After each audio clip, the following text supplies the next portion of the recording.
Rolling.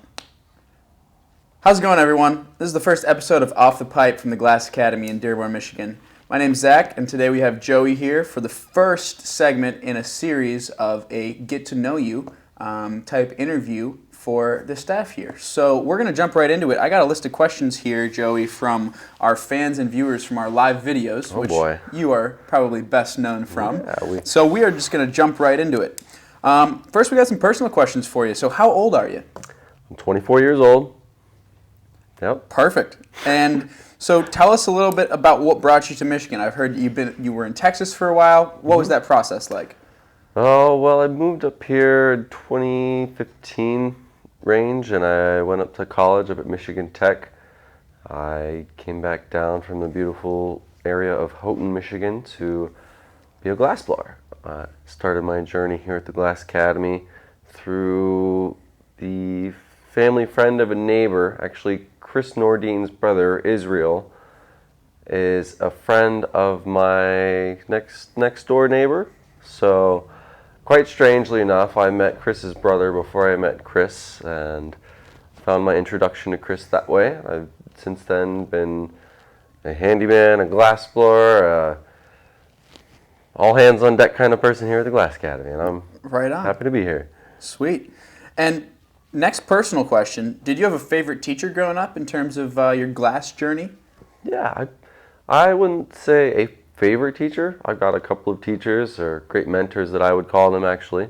Definitely really quality people. They have been super helpful in not only in getting my glassblowing career started, but also helping me to figure out how to further myself in my knowledge and business strategies, I guess you could say. That's awesome. We all need those people in our lives. Definitely. You know, inspirations. Mm-hmm. And finally, a personal question for you. So we know you have a cat. Yeah. Give us that origin story a little bit, that cat, Apollo. Oh, man. Apollo the cat. He is quite the wondrous cat. More of a dog than a cat, actually. He's quite hilarious. He's one of the only cats I've had that plays fetch. I don't know if you guys have ever I've never come across a cat like that that plays fetch, but this guy, super playful. He's was acquired through a friend of a friend who reached out via Facebook. I was looking for months and months for my furry companion, and after unsuccessfully trying to adopt a couple other cats, he kind of found his way to me, or I found my way to him just one late evening, and we've been best buds ever since. I'm very happy to say I've got him in my life. Sounds like it was meant to be. We all need a furry companion from time to time. That's right. All right, we're going to jump into some work questions here for Joey. Mm-hmm. First and foremost, how long have you worked here at the Glass Academy? I've been working at the Glass Academy for a little more than 5 years now. It's been a long time in Denver, or Endeavor, not in Denver. I came back from Denver recently. Started my career here as a handyman, like I said. Occasionally got to jump in and assist with the glass blowing, bringing punties, having them break off the mugs, and because my punty wasn't good, it would hit the floor, so I'd have to go back to painting or sweeping or whatever. But yeah, after a long period of time, it's definitely developed into something really beautiful that I'm happy to call my place here at the Glass Academy. Fantastic, yeah. Intrepid journey for young Joey here. Oh yeah. So give us a little bit of your origin story. How did you get into glass blowing? How did you become a glass blower? And how did you find out about it? Did you go to school for it? I am definitely not professionally trained by the people here, but I do not have a foundation of schooling in glass blowing. I went to school for mechanical engineering originally, and I've since expanded that into a full-time career of glass blowing. It is a little bit of an endeavor, but it's definitely quite fun. Right on, right on. And how old were you when you made your first piece? What was it? Kind of give us a picture of Joey when you were younger. Yeah, oh yeah. It's there's been a few different attempts at glass blowing throughout my years. Definitely not the smoothest. I did make one of my first actual glass art pieces, I guess you could call it, or jewelry, when I was about 16, I think it was. Melting Devardy glass, soft glass, on a hothead torch, a little propane camp torch at my next door neighbor's garage, a very close mentor of mine. He's the guy who originally taught me glass blowing, And he put me on that little torch for about a month before he let me use his bigger torch, which I can make all sorts of cool things. Rather than beads, I got to make pendants. And from there, it's gotten bigger and bigger and bigger and much more fun. Sounds like the start of a great journey for you. Absolutely. Right on. So what do you like most about your career as a glassblower, and what do you like least about it? There are a lot of pros and cons about glassblowing. The physical exhaustion has to be one of the most demanding parts of what it takes to be a glassblower. I know that most people who don't work in either an industrial kitchen or another sort of high heat sort of type work environment, this is not a comfortable atmosphere for anybody. The studio ranges from 90 degrees in the wintertime to 130 degrees in the summertime, and boy is it toasty. The best parts about glassblowing, which I find most favorable, are being able to finish a beautiful piece of art, put it away in the oven, and then have the angst and the excitement to know that you're coming back the next day to the studio, open up that oven, and basically it's like opening up a gift. It's like Christmas time. You get to break open that oven and see all these beautiful, shining, brilliant pieces of glass that you, and more than likely an assistant, got to make the day before. And it's one of the most gratifying feelings that I myself have been able to come across.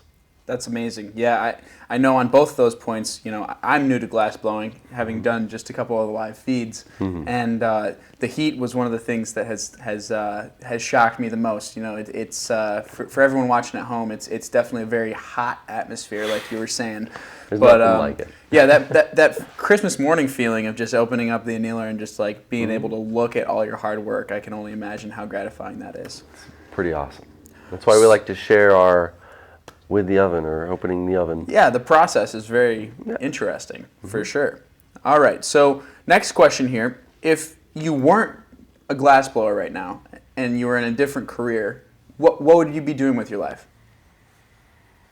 Well, in regards to school, I wanted to be a mechanical engineer. If not that or this, I suppose I would be in some type of extreme sport or something other quite fun and interesting, because that's really all I wanted to do in my life, is base my career off of something fun and enjoyable and something that's sought after and a desirable life. Right on. Yeah, I can only begin to draw the parallels between glassblowing and extreme sports, because, you know, a lot of adrenaline in each, Yeah, I'm sure. 100%.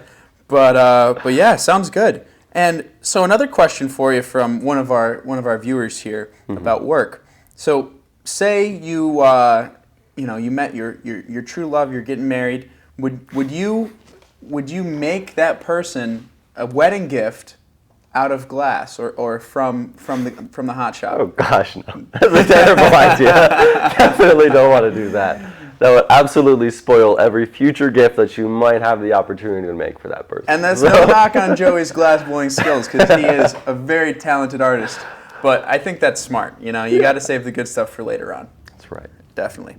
All right. So the next segment we're going to do here with Joey is a round of speed, just rapid fire questions. So I'm going to ask you these again. These are all from our viewers, and just first thing that comes to mind, just spit it out. No wrong answers. And here we go. All right. What is your favorite fall activity? Oh, cow tipping. Cow tipping. That's a pretty unique answer, I gotta say. I can't say I've done that. What about something you have done? I enjoy bonfires. Yeah, that classic smell in the fall is it's hard to beat. It's hard to beat. Get some s'mores roasting. Ooh, I'm in the mood for one right now. We do that occasionally on our campfire classes. Come in, guys. They're lots of fun. Right on. What is your favorite holiday dessert? Definitely my mom's Christmas pumpkin bars with a nice iced finish on top. They're so delicious. Speaking of pumpkins, we got some beautiful pumpkins right here. Yeah, we do. Check these out. It is pumpkin season here at the Glass Academy, so make sure you check out the website. And, we make each and every one of these by hand. Usually Jake and I, we have another assistant who comes in, and then Chris, the owner, comes and helps with production, and we bang out tons and tons of these beautiful, elegant Very vibrantly colored pumpkins. Yeah, they're beautiful. They're super unique and great piece to add to any sort of collection, whether you're just starting or you got one going already. All right, back to the questions here. What's your favorite color of glass to work with in the shop? That's a tricky question because most of them are very beautiful. I absolutely am in love with the jewel tone transparent colors. If not those, probably our iridescent colors, the ones that strike or reduce. Yeah, no, Oh, yeah. I remember doing the lives with you a couple weeks ago. You know, those iridescent blues, you were working a lot with those and all It's about like them. a mere silver blue finish. So sexy. It's very So pretty. sexy. Very pretty. Check it out on the live feeds, guys. And next question here. What is your favorite cold beverage to drink while you're glass blowing in the shop here? Water. Drink that water, everyone. Stay Stay hydrated. hydrated. Oh, same wavelength. All right. And finally, what is your favorite type of piece to make here at the Glass Academy?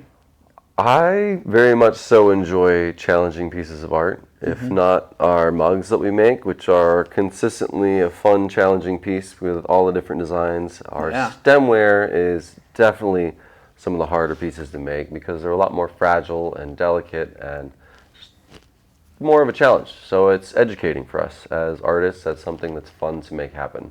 Right on.